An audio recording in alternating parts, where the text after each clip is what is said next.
have a welcome from the forum sponsor, the Shorewood Women's Club.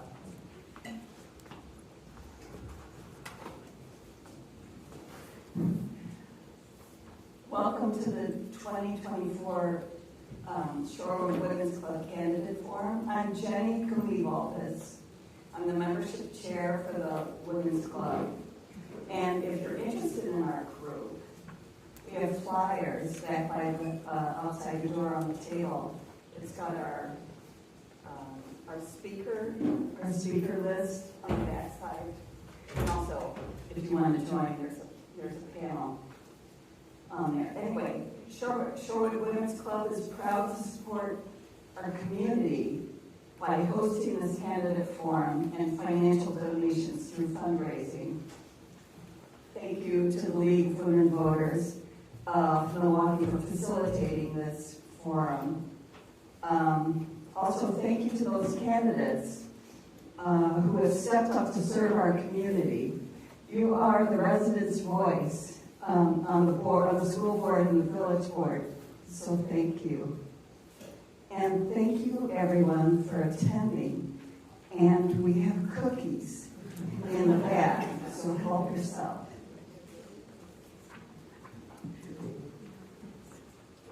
Thank you. Welcome to the candidates for the Shorewood Village Board of Trustees race, as you just heard, sponsored by the Shorewood Women's Club. My name is Kay Vance. I will be your forum moderator. I am joined by other volunteers from the League of Women Voters who will help run tonight's forum.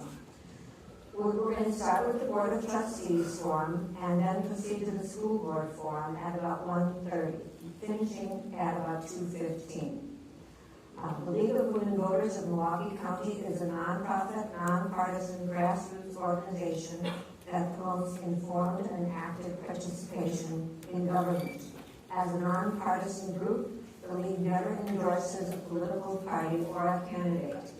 A healthy democracy relies on engaged citizens, so we thank you for taking the time to learn about the candidates.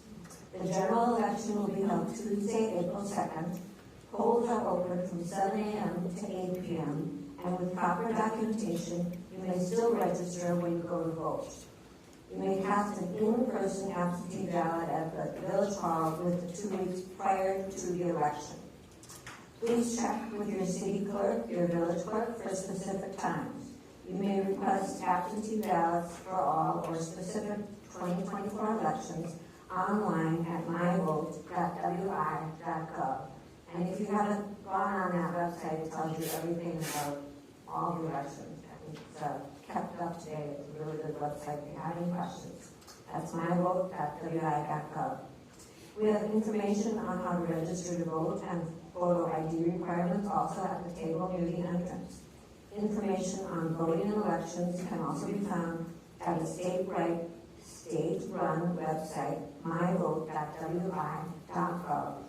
Please also visit vote411.org.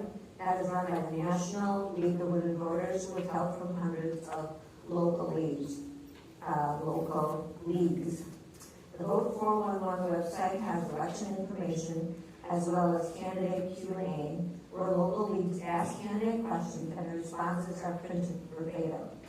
Vote 411 is updated about 3 weeks prior to every election. We want your vote to count, so be sure to let us know if you have any questions. So all the candidates here probably filled out a form that is can be found on that Vote 411 site as to their responses to certain questions. We also welcome you to join the League of Women Voters, which despite its name, welcomes all. The League was formed in 1920 after the ratification of the 19th Amendment, granting women the right to vote. The League was formed to educate women on voting and on public policy matters. Our mission is unchanged, and we keep the name to honor our founders, but now our efforts are directed at all citizens, not just women. Questions for today's forum have been submitted in advance by the Shorewood community. Every question will go to all candidates, and we will focus on questions pertinent to the local office. We ask that the audience refrain from cheering or other demonstrations in support of or against any of the candidates, because it doesn't seem like that kind of an audience. So. And we will focus on questions pertinent to the elected office. We ask that the audience refrain, I said that already, okay. So today's candidate forum will be recorded in its entirety and made available for viewing on the Shorewood Women's Run website. Please refrain from any video or recording of this event. This afternoon, we present 3 candidates seeking election for 2 seats on the Board of Trustees. On the ballot are Matt McGovern, Jim Arndorfer, Melissa Moore Waldorf. The candidates have chosen to be addressed by first names. We're going to begin with 2-minute opening statements from the candidates, followed by questions with 90 seconds allowed for each answer and a 2-minute closing remarks. The candidates drew numbers to determine the order of speaking, and the order of first response will rotate among the candidates. Our timer will let you know, sitting in the candidates know, when you have 30 seconds remaining, 15 seconds remaining, and when you must stop. With the audience and the candidates honoring the guidelines for the forum, we'll make the best use of the time and the forum opportunity. Now, if you get a stop, you're in the middle of the sentence, you can finish the sentence. We're going to begin with opening statements in 2 minutes or less. So tell us why you are running for office, and we will begin with Matt. Oh, and if candidates can stand up, if they don't mind. Okay. You can stand up if you want. Sure. Do you want them all to stand up? If they feel comfortable. Okay. Okay. Can everybody hear? Is this on? There's a button on there. Okay, now it's working. Okay, well, I just want to start by thanking the League of Women Voters for organizing this. Thank you all for coming today. Those of you watching at home, the recording in the future, thanks also. I also want to thank my wife, Jessica McGovern, who's at home, a little under the weather today, but as you probably know, it's not a lot of fun when your spouse runs for office, so I just want to publicly thank her. She's been handling it very well. But I grew up here in Shorewood, and I decided to run to make the streets safer from reckless driving, to help grow a greater village with housing for all, and make sure it's a greener village. I moved back here in 2017 when I finished my time at the U.S. Department of Energy, and like a lot of people, wanted to focus on living in Shorewood for the great schools, for the quality of life, for the parks, everything that we love about Shorewood. And that's why my parents moved here in the 80s. I imagine it's the same reason why a lot of you chose to make your home here. And I'd like to continue that for Shorewood.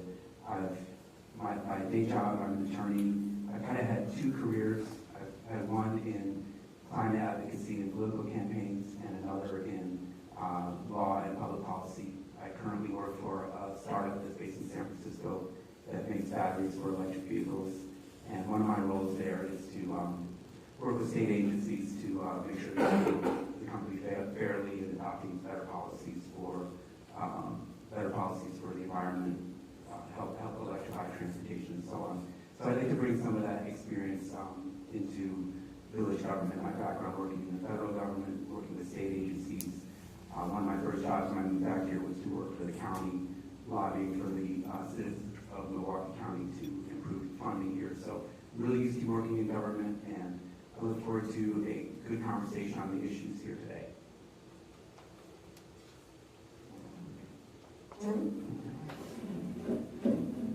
Good afternoon. First, I'd like to thank Shorewood Women's Club and the League of Women Voters of Milwaukee County for hosting this event, and all of you, of course, for coming down today, including some of you who have been doing doors over the past few weeks.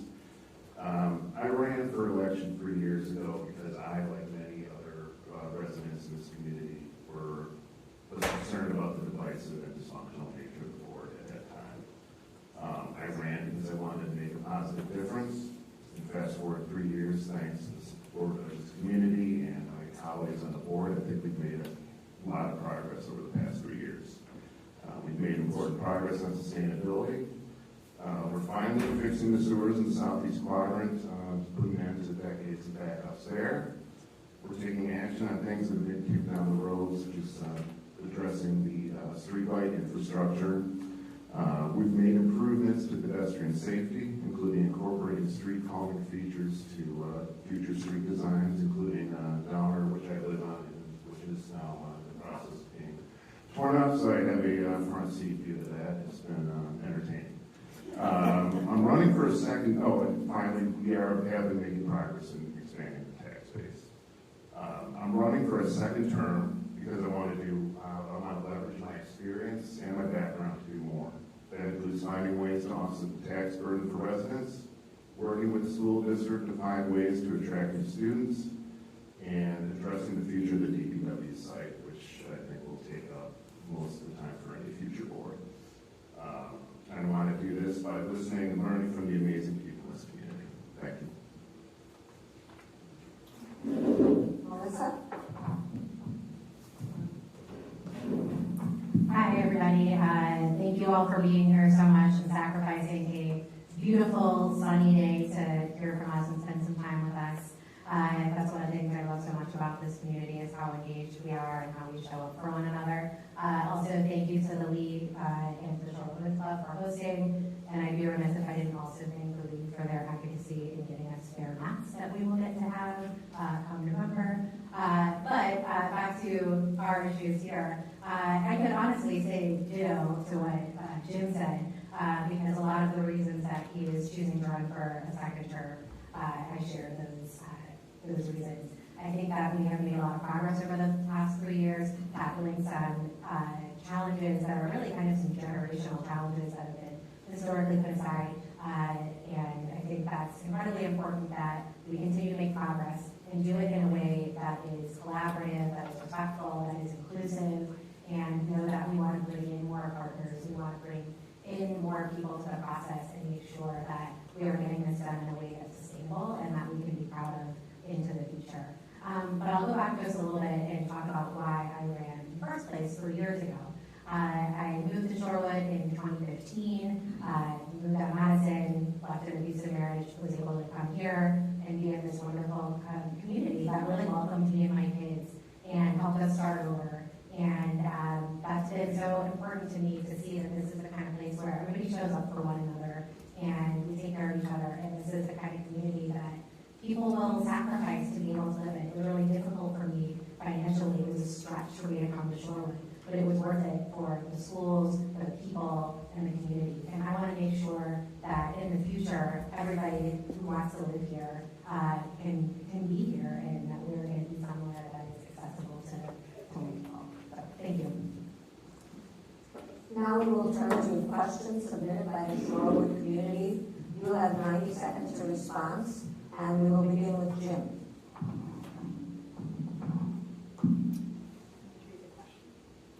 Oh. I'm just checking out who's going to answer. If elected, what would be your 3 top priorities and why? I already spoke to those up front. 3 top priorities would be, I'll flip them, addressing the future of the DPW yard. That's another thing that's been on the agenda for a long time. The yard continues to deteriorate, which costs money every year, so it's time that we address it. And I think we're looking at a variety of options. One of those obviously includes the potential to develop that site. So again, it's going to be a long-standing, it's going to be job number 1 for the new board, regardless if it's on there. Separately, I want to work with the schools to find ways to attract new residents with children, school-age children. A big part of that is, of course, finding ways to create housing that's within reach for young families. And then finally, looking for ways to offset the tax burden for residents here. I think now with increased share of revenue, aggressive use of grants where feasible, and other means, I think you can find ways to make progress on that. And as well, expand the tax base, which also is all a piece. So, thank you. Okay, Melissa, I'll just repeat it again. If elected, what would be your 3 top priorities and why? Thank you. My top priorities.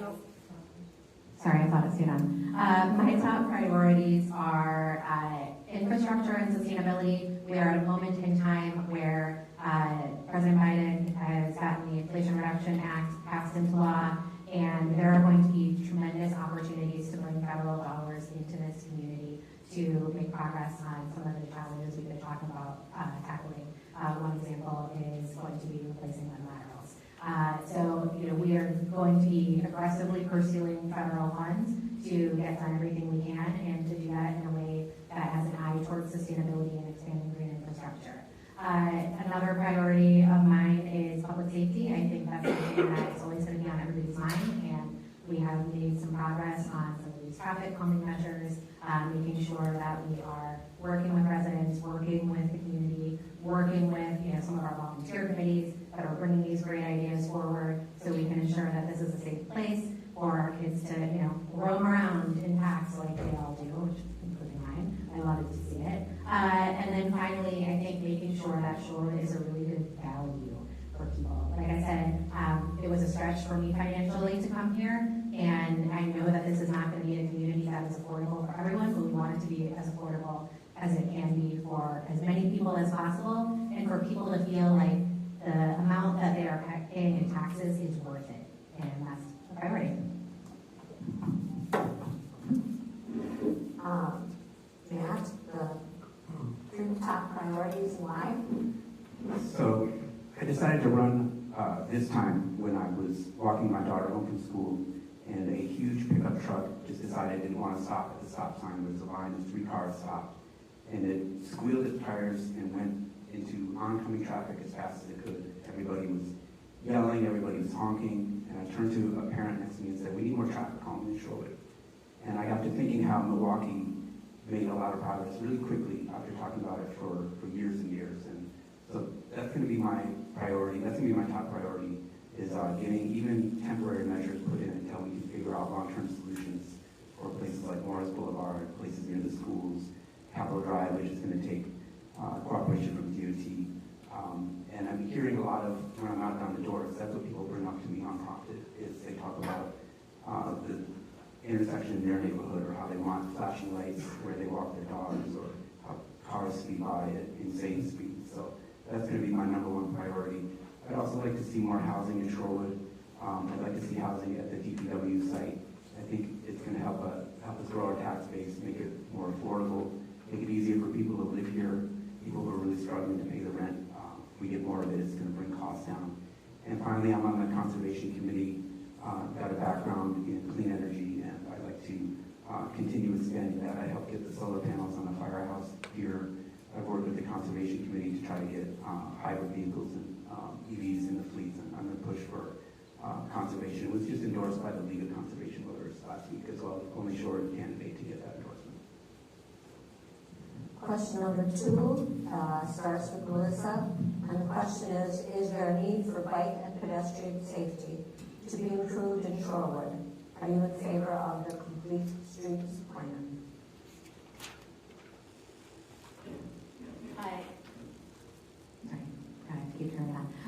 Yes, absolutely, and I think that there is a lot more that we can do, and I think a lot of that is going to come from our residents, from conversations with other communities, learning more about what can be done.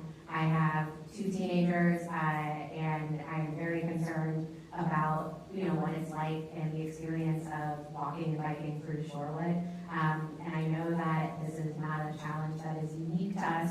We are seeing reckless driving all over the place, and I think people know they shouldn't be speeding, they're doing it anyway. So we want to do everything we can to help slow that traffic down, make sure things are safe. And I do think one thing that is more unique to Shorewood is that we are such a walkable community, and that is one of our benefits, one of the reasons people love Shorewood. That I think there is a greater excuse me. People are out there, they are walking and biking more here than in many other communities. So I think that kind of ramps up the challenge for us. So I hope that we can continue to get a lot of feedback from the community and continue to take action as a board, in collaboration with the school board, with our committees, and with our residents. Okay, thank you. Matt, is there a need for bike and pedestrian safety to be improved in Shorewood? Are you in favor of the complete streets plan? I'm assuming everybody understands what Complete Streets plan. No. No, okay. Complete Streets is an approach to planning, designing, and building streets that enable safe access for all users, including pedestrians, bicyclists, motorists, and transit riders of all ages and abilities. Yes, 110% in favor of it. I really pay close attention to it as someone who, I walk my daughter to school every day, walk my dogs all the time, run. So it's a real priority for me. I've done things in the past to try to make streets safer, submit public comments and so on. So I'll continue doing that, hopefully as a member of the board. And one role model I have is the mayor of Paris, and her name is Annie Hidalgo, and she said Paris should be a city where you can let go of your child's hand. And I know we're not going to be Paris, but yeah, why not? That's we're not Paris, but we can do more, and that should be our goal, is to make our streets safe for kids, and it's also just more pleasant when cars are going by at a reasonable speed rather than racing. It just makes it nicer for everybody. Everybody who lives along these streets, everybody who walks or runs or has their kids playing outside. It's really got to be a top priority. And there is grant funding available for some of these. I've worked on the Inflation Reduction Act as a lobbyist for about a year and a half. I'm very familiar with the legislation. I'd like to see us hire maybe a consultant or someone on the staff to help us with grant writing. Maybe we could cooperate with another community because it's really time consuming. We have a small staff here, so if we're going to take advantage of these grants, we're going to have to put some resources to it, but it's worth it. It really pays off. Jim?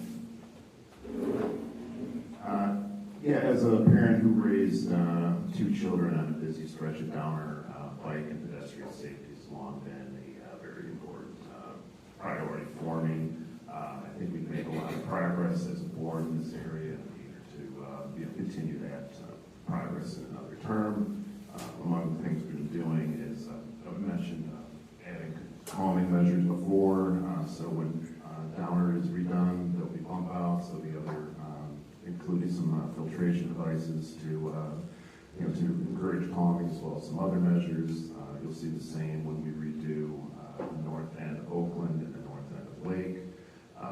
We have received a grant to explore calming measures in other parts of the community, including Menlo, as well as Morris, south of Capitol, which obviously has been a hot spot for a long time. We're looking to implement some things there, hopefully as soon as later this year on a temporary basis, study that and go from there. Some of the things potentially on the table would include traffic tables, things of that nature. So this is a passion point for this board. Not too long ago, we had a board that X'd out spending on street striping on Capitol. That's not where this board is at, and we're going to continue that. Thank you. Thank you. Now, question number 3 goes to Matt first. Would you support reviewing a possible consolidation of services with our North Shore neighbors for public works? Why or why not? Yes, I think we should look at consolidating services of any kind. Wisconsin has so many units of government, and it's really inefficient. So to the extent that we can just cooperate with our neighbors nearby and help ease some of that tax burden, I'm in favor of that sort of thing.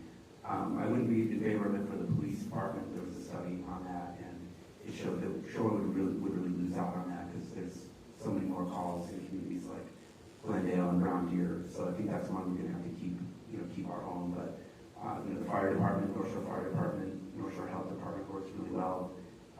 It's just a lot more efficient.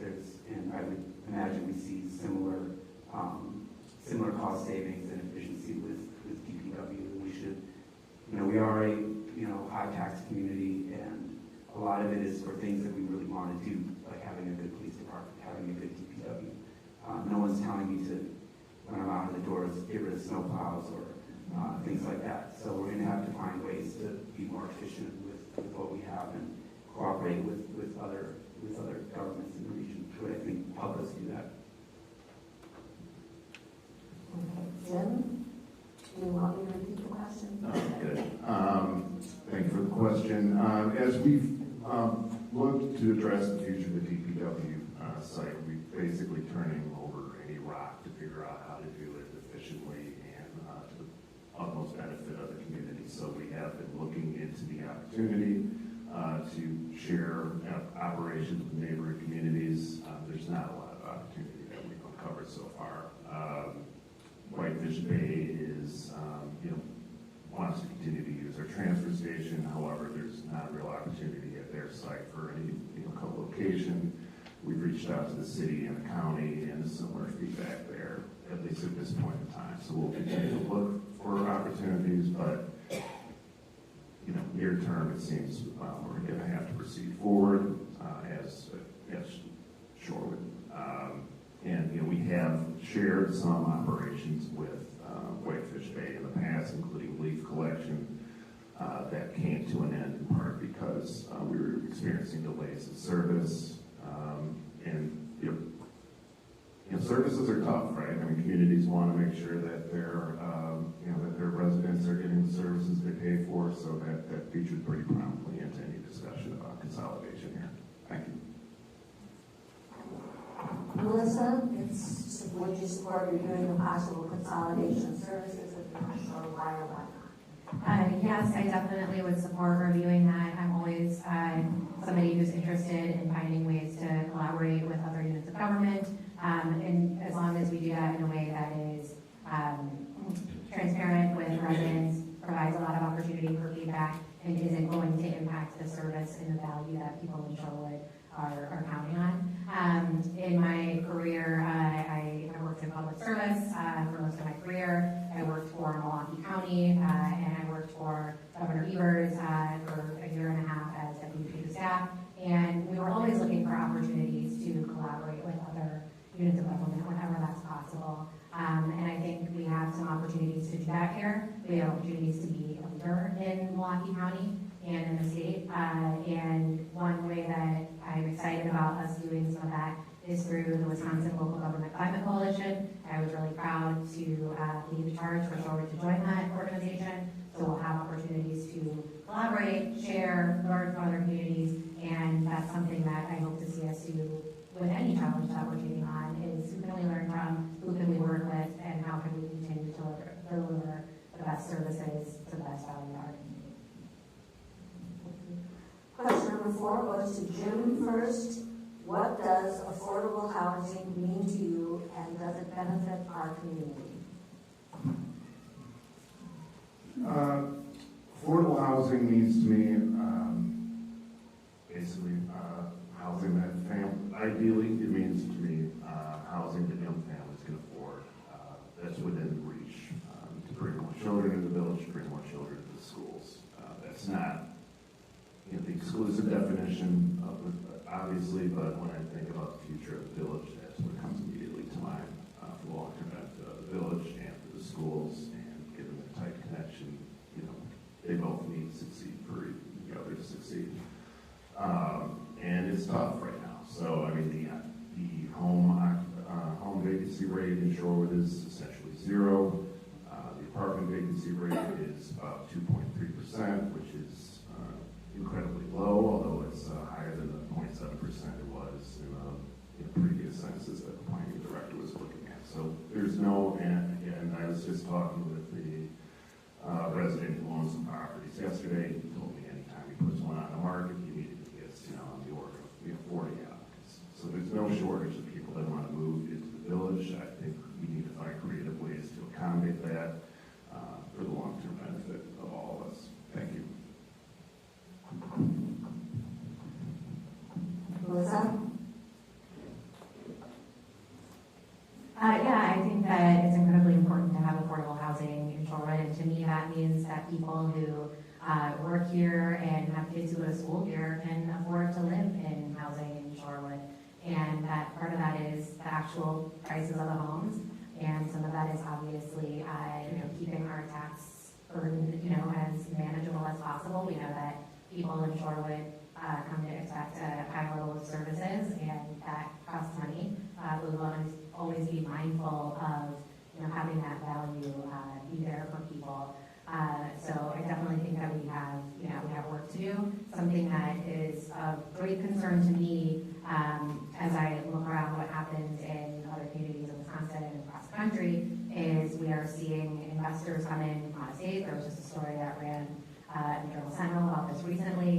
Investors from out of state coming in, buying a bunch of homes, driving up prices, to just flip or to use as Airbnbs. That's something I'm very concerned about, making sure that, yes, while it's, great for, someone to have an investment property that they're renting out, I don't want to impact people's ability to, do what's right for them, but I don't want to see somebody from out of state come in, buy a bunch of our properties, and price them to where people who work here and send their kids to school here can't afford to live in them. I want to make sure that what we have in Charlotte is, for people in Charlotte and people we want to attract to Charlotte.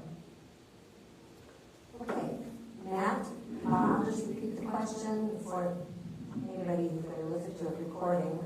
What does affordable housing mean to you, and does it benefit our community? I would say affordable housing is housing that lets you live comfortably enough where all your money is not going to rent, and you can have, start to save some money, just be a little bit more comfortable. And then there's also legal definitions of it for, certain affordable housing programs that are set out in statute. But I think we should focus more on the common sense definition, and I think it benefits the community. It makes it easier for people to live here. It makes it easier for people to send their kids to school here, which means more money from the state for the district. Means more neighbors patronizing our local businesses, more people paying taxes here. It helps spread that burden around to more people. So I think it helps, and I think the way we get it is by building more of it, building more affordable housing, like the project that's going to go in Whitefish Bay near CVS. They're doing 17 new units. They got a grant to help with the costs. Rent is going to be limited to a percentage of your income. So I'm in favor of things like that. I'd like to see housing built at the DPW site. It's a really nice location for somebody to raise a family. It's right there on the trail. You got a nice view. There's no plows. You need to view the woods. You could build really nice townhomes or apartment buildings there and make it easier for people to live in Charlotte. I'd be in favor of that. Okay, question number 5, you've already touched on, but we'll do the DPW site. Where do you think, and this one goes to Mel first, where do you think Charlotte's new Department of Public Works yard should be located? If the DPW is moved, what do you think should happen to the vacant land? That's you first.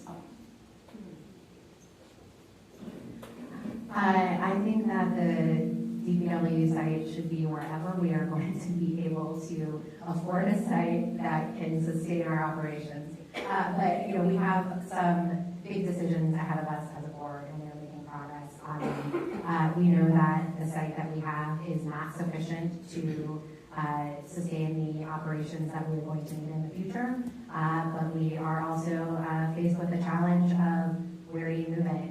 Is there a place to move it?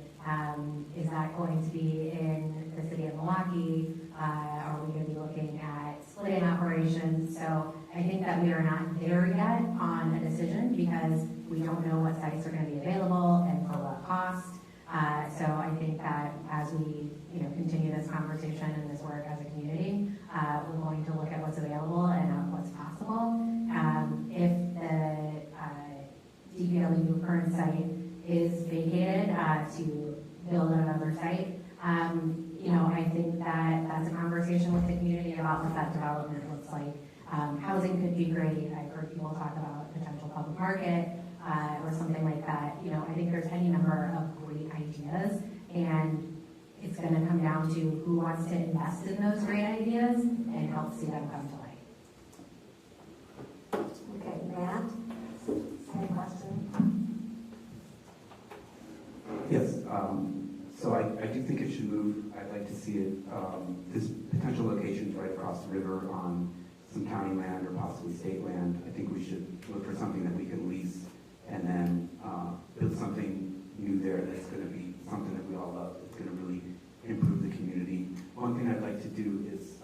I do want housing there, but I'd like us to save that main historic building when you first come in. And that kind of reminds me of the Collectivo on the lakefront, that used to be just a pumping station. They put out a request for proposals. Collectivo decided we're going to develop a coffee shop there. And I think we could do something like that there to kind of anchor that new community that could grow up around it. So I think it's just a great opportunity. It is going to be challenging, it's always hard to move or do something different. Some people don't want to see change. But I think it's now 3 studies over the last 20 years that have all reached the same conclusion that it has to be modernized. So if it can't be moved, if there's not enough support for that, then we're going to just have to build a new one there. Because it just costs us so much money to run this old facility, and it makes all our snowplow drivers and garbage truck drivers work harder. They have to spend a lot of time before they even go out on the road to plow our streets at 4 in the morning. They got to spend like an hour moving trucks around, and I think it becomes kind of a workplace safety issue as well. So we got to make sure we're making it a competitive place that people are going to want to come work for the Shore DPW as well. Okay, Jim, where do you think the Shorewood Department of Public Works yard should be located? If it is moved, where do you think should you do with the vacant land? Yeah, as mentioned earlier, this has been a big question for this board. It'll be a big question for the next board. Early on in the process, the idea was floated of just ruling out, exploring whether we could make the current site work for a renovated site. I was opposed to that basically because I think we needed to make, 100% sure that, there might, whether or not it would be feasible to have a modern site on that current ground. And just based on all the work we've done, it's just not really feasible.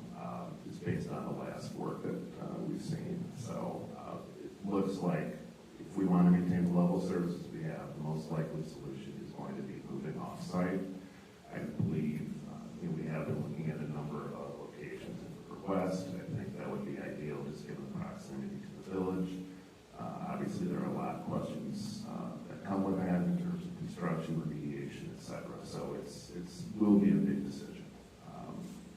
And as far as the future of that site, assuming we move, I echo everyone else and wanted to see housing there. Preferably housing that's within the financial reach of families. Ideally, I would like to see green space there as well. I think that would be a good amenity for that community as well as for the broader village. And again, there's need for more green space is definitely something I've been hearing from residents as I've been to endorse. Thank you. Okay, the next question, and it will go to Matt first, is how would you create better communication between residents and the board, and how would you prioritize resident input? That's a good question. I've worked a lot in government, and from my perspective, I worked in Russ Feingold's office twice. I worked in the Department of Energy, and we were always just clamoring to get people to come to meetings or give us comments. And we would do listening sessions with Senator Feingold. We get a goal of doing a listening session in all 72 counties every year. And so we would do these things, and sometimes just a couple people show up. Sometimes it's really busy, but they just want to talk about gun control and why we shouldn't have it. That's a little frustrating.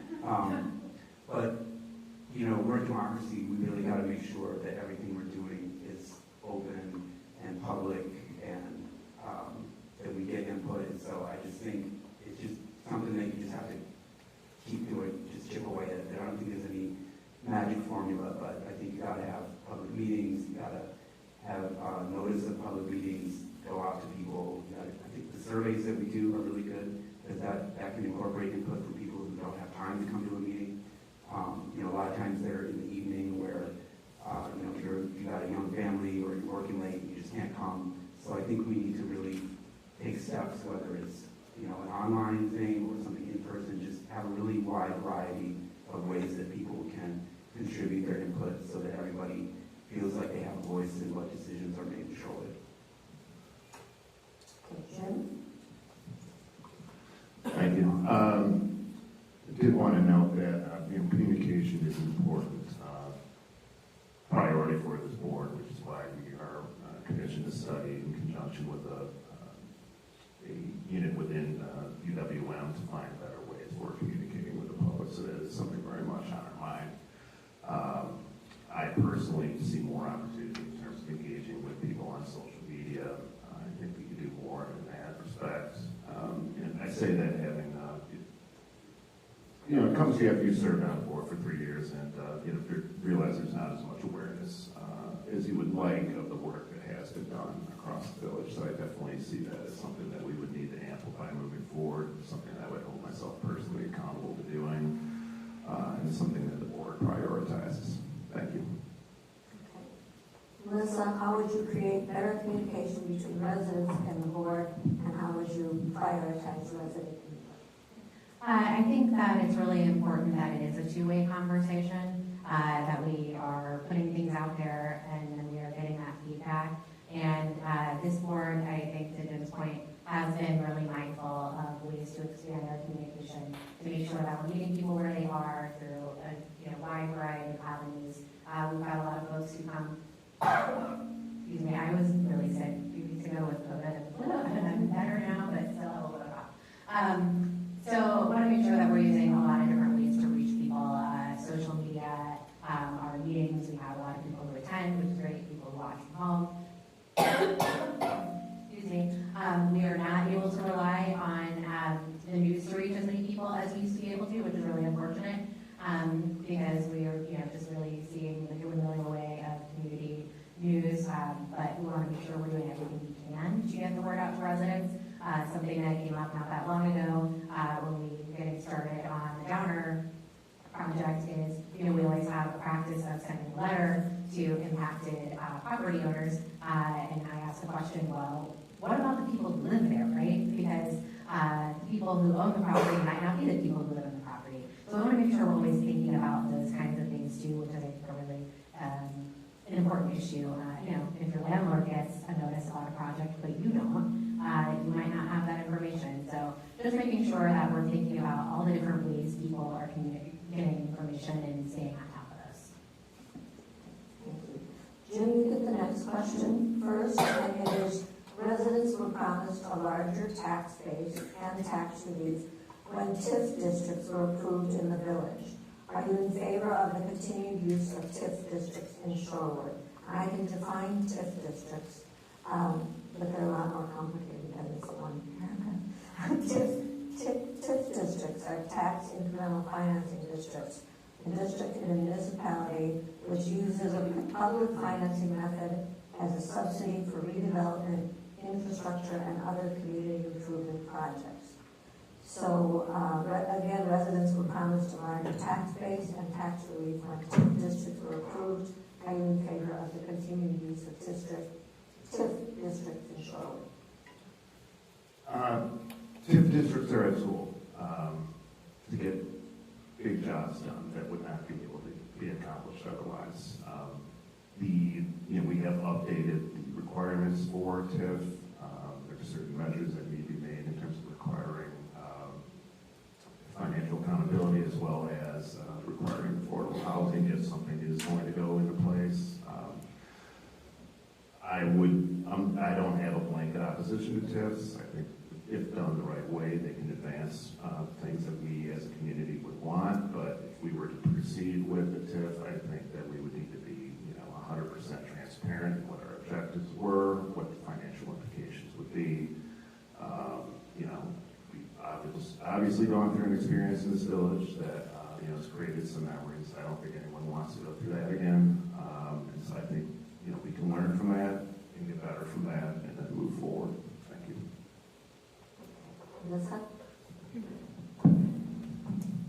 I agree with a lot of what Jim said. It's definitely something I'm open to and something that I think that we can consider as a tool in our toolbox in the future. Anytime we're talking about public funds being spent, we want to make sure that we're being very transparent about that and that there are accountability measures in place to ensure that we're going to get what we're paying for. So it's definitely something I think that we can explore in the future, and but only one tool that we have. I think there are other ways we can continue to attract business and opportunities and development into the village, and make sure that we're really mindful of pursuing every opportunity that we can. TIF district, a larger tax base, and are you in favor of continued use of the TIF? Yes, and I would say, some of the housing development that's taken place in the last 10 years, it has added to the tax base, and we're getting more revenue now than we would have. So I wouldn't rule out TIFs for housing. I wouldn't just blanket say, yeah, I'm for TIFs for development. I would say it would have to be something that benefits the community and wouldn't happen otherwise. But, as Jim said, TIFs are a tool, very common in Wisconsin. I think there's been something like 1,800 of them in the last 10 years or so. So Shorewood's not the only place doing TIFs, and they've added a lot of amenities to the village. They've made it easier for people to live here. They do pay off in the long run for the most part. So you got to be really careful when you're doing it because it's tax money. You got to have your due diligence. You have to be really careful and transparent. But I wouldn't be against TIFs if it's for a project that benefits the community. Okay. Next question. Jim, you didn't answer on this question, right? Yes. This is going to be our last question, and then we'll go into closing. So the last question will go to Matt first. I believe that's right. What is your philosophy about development in Shorewood, including issues such as density, building height, parking, TIF monies, affordable housing, etc.? In 90 seconds? Okay. Look, I've kind of addressed some of these. I'm in favor of more housing. I think it helps Shorewood for all the reasons I mentioned. It helps Shorewood. It helps make it easier for people to live here and send their kids to our schools. It helps support local businesses. I kind of forgot to mention this. It really helps address climate change. When people live in a dense community like Shorewood, you can walk places when you're driving. It's a short distance. It's much better for our clean air and for climate to build where there's already a lot of stuff built up. Compare Shorewood to I always kind of make fun of Germantown because my in-laws live up there. And, you got to drive to drop your kids off at school. You got to drive to get a cup of coffee. So I would rather make it easier for people to live here. And another way to do that is reforming parking helps a lot too. There were some parking minimums that were having the effect of driving up the cost of housing. And we need to get away from that stuff if we're going to address climate change. We got to focus more on cleaner ways to get around. Okay. Jim? Do you want to add anything to the list? Short version is, yes, I support creating more housing in the village. I want to find ways to do that take into account the current footprint of residential patterns in the village so that we're mindful of what we're building and the impact on residents. But yes, long term, for the village to thrive, I believe we need to find a way to bring in more people. There's no shortage of people that want to come here. I think bringing in more families with young children, is the ideal state for the village and for the schools. I really want to, I'm looking forward to working together with the schools and finding solutions for that. And also, it's part of it is just math in terms of the need to add housing. Households are smaller than they were historically, and if we want to maintain population levels, we're going to have to add housing based on the long-term projections that the planning director just came up with. So, short answer to a long question, yes, I support increased housing in the village, trying to balance that with the needs of current residents is paramount, and I think if we do this, it'll be for the long-term benefit of the village. Thank you. No, do we list all those? No, that's okay. I think I could answer it. Yes, I agree. Definitely support expanding our available housing. I want to make sure we're doing that in a really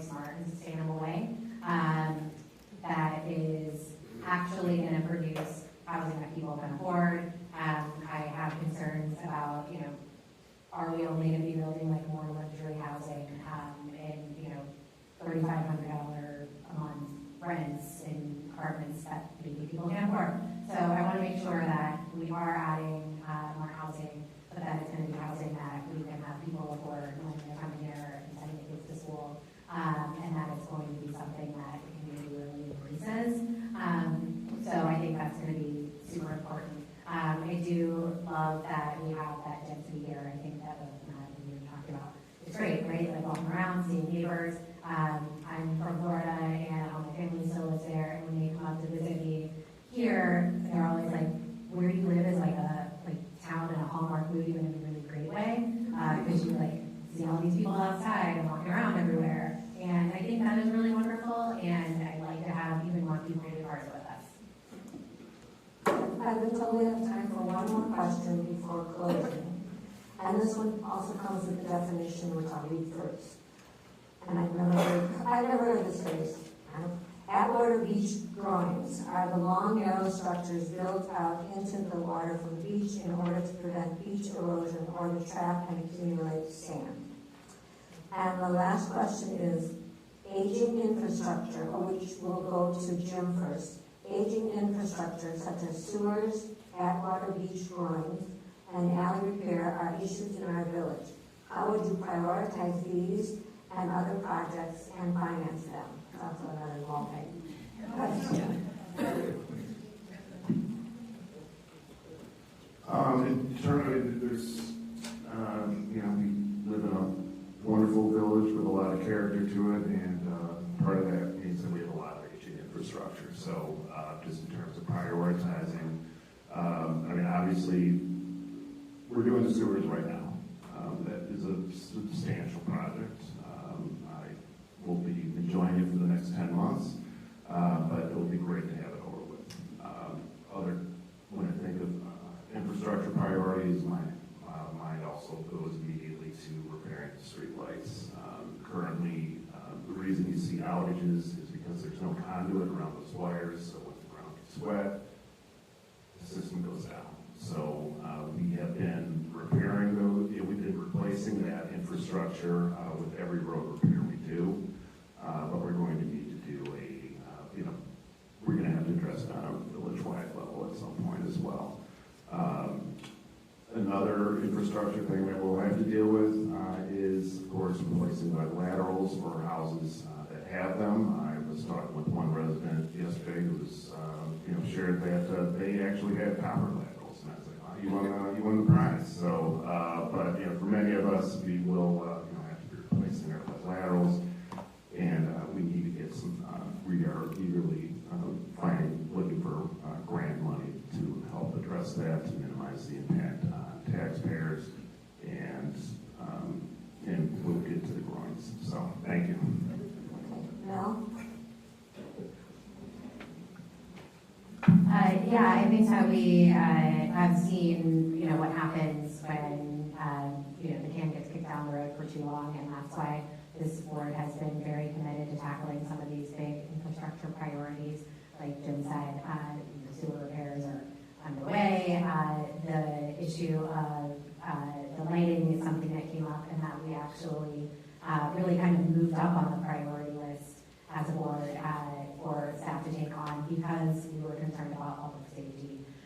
So going to continue, I think, to tackle all of those big picture things, and hopefully we can get to the groins as well, and just not be afraid to make the hard decisions and have those conversations with the community, make sure that people understand what's at stake if we continue to defer maintenance, that there is a real cost to doing nothing, and we want to make sure that we are staying on top of these projects and getting things done, so it's not, our kids' problem, our grandkids' problems down the road, because we, didn't have the political will to get things done. I think we want to make sure that we are moving forward as responsibly as we can on as many projects as we possibly can. Matt? The question is about aging infrastructure and how you prioritize them and finance them. Well, they're all really important. We need all that stuff. We need the sewers. We need to fix the streetlights, and I think we just kind of have to level with people that it's going to cost money, so we gotta find the money. I think it'd be helpful as well to have more housing here that brings in more revenue, or people can live here and spread that tax burden around. Again, we can look for grant funding, and so I do think we should hire somebody, either a staff person or a consultant, to help us with grant opportunities. They take a lot of time, but there is funding available for these sort of things, and a lot of times they like to fund multiple applicants at once. So like if communities work together and apply, they get more points. So it would just share some of that expense with some other communities in the North Shore of Milwaukee. They're all really important. The beach is real important to me. I grew up here going to the beach. I take my daughter there, so I'm going to make sure the beach is protected. I want to install traffic calming measures. That's going to cost money as well. So this just gets back to, you have to just level with people and get support for making these investments, because if you put it off, it just gets more and more expensive. So I'm in favor of all of it. That sounds like a politician thing to say, but we really just need to do all of it and find a way to pay for it. Okay, thank you. Now we will have 2 minutes each for closing remarks. We will begin with Mel. Melissa. Well, thank you again, everybody, for coming out today, everybody who's watching, live or later or whatever. Appreciate the questions that people sent in. I think it gives us all a lot to think about, and it's going to be a lot for the next board to take on. And I am really hopeful about what is possible in Shorewood, because we have so many committed residents, we have a great staff, we have great leadership, and we have people who want to get things done for our community. And I really hope to be able to continue to be a part of that on the village board and support my colleagues there in getting this work done. Whether or not I'm on the board or not, I will be absolutely supporting getting all this work done. But I do hope to continue my service. Public service is incredibly important to me. I think it's just an amazing way to give back, to be involved in the community. And I hope to earn your vote on or before April 2nd. Thank you. Matt? Again, I want to thank everyone for coming. I want to thank the Shorewood Women's Club for organizing this. As I mentioned before, I grew up here, and I grew up in a family committed to public service. I learned to value that really early on. When my grandfather ran for president back in 1972, I was, of course, too young to remember it, but I was on the cover of Life magazine with him when I was 5 months old, and I kind of hit my peak there. But what I learned from his legacy is the importance of getting involved and saying what you think, even if it's unpopular at the time. And he was really committed to that, and he instilled that love of public service in all of us. And not just him, though. I want to recognize my grandma Alice Rowan, who was also very involved in her little community in the DC suburbs, in a little town called Somerset. She was a lot like some of the people in the audience that help organize for candidates who are running for local office and help get people involved. And when she got to be about 75, she decided more young people need to get involved. And she recruited an openly gay man in his 30s to run for village president and got him elected. And she was just really committed to the community. She passed that on to all of us. My grandma, Eleanor McGovern, was the first woman to be on Meet the Press by herself without her husband, without her spouse as a candidate. My mom, who passed away last year, she wrote grants for the Social Development Commission and was really involved in peace causes like through the United Nations Association. My father is a retired reporter for the Milwaukee Journal-Sentinel, and he ran for mayor of Madison. He taught me a really good lesson. I got to meet his opponent backstage before a debate when I was 7, and he reached out to shake my hand, and I just went. So, he was running against my dad, so I learned very early on, if you ever run for anything, don't try to shake hands with a 7-year-old.